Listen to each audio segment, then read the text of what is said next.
Kedras Triagenda, Director akulu eby'omutindo gw'ebyensi mu Ministry y'ebyenjigiriza, akalaatidde abantu b'ekitundu kino okweyambisa omukisa ogubaweereddwa nga bakola ebyo ebibongerako ku kumanya kwabwe naddala abo abakola lisaaki oba okunoonyereza. Knowledge is not only power, but knowledge is dynamic. It continues changing and improving as scientists and researchers find new knowledge. So if we keep our eyes only in the books in the shelves, we shall be left behind. Kitegerekese nti abo abagenda okukolerako ebitasaana ziba kuweebwa mwagaanya kwegajanyiza mu kifo kino. Abakulembeze ba municipality y'Ejjinja ne Central Division beeyamye okukwasizaako ekifo kino basobole okukiganyulwamu. Because yes, there are many services that are provided here, but that information is no longer that information which you get from the books. That's why we are always trying our level best to see that we improve on our services. Information which is just written, people will not read, but any information they want to look at, this internet, Google, you can ask any question using Google and you can get alternatives to that challenge. As a city, we expect to have so many visitors coming in, researchers, and they may need the facilities of this kind where they can really do their work.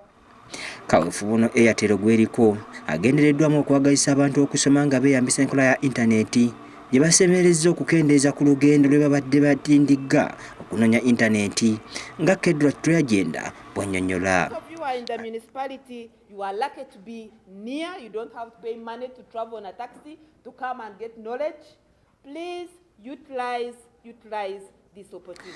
Ali balunyaku lwa Airtel akakasizza nga kampuni ya Airtel bwegenda okwongera okuyunga bannayuganda ku library oba amaterekero g'ebitabo ag'enjawulo mu ggwanga n'asaba bannannyinigo okukozesa omukisa guno naddala abalimi. Internet eno leero gye tuwadde Jinja Public Library ya bwereere nti abayizi bonna abasomesa abantu mu Jinja basobola okujja wano mu library eno ne bakozesa internet eno ku bwereere ate internet nga speed nnungi internet ebayambe okubeera nga bamanya kiki ekigenda mu maaso. Enteekateeka eno etambuliramu ne National Library of Uganda era akulira ekitongole kino Adonia Katungisa naye aliko by'agyogeddeko. But from Kampala they are monitoring how you are using it. So if our users are using it for pornography and we are saying this is a project for 2 years, don't be surprised after 2 years, however much Adonia goes to Airtel and say, could we extend this one here to 3 years or 4 years? They say no. Enteekateeka eno egenda kunyisibwa mu library 35 eziri mu ggwanga. Gerard Mutumba, Divuta TV Amasukulumu.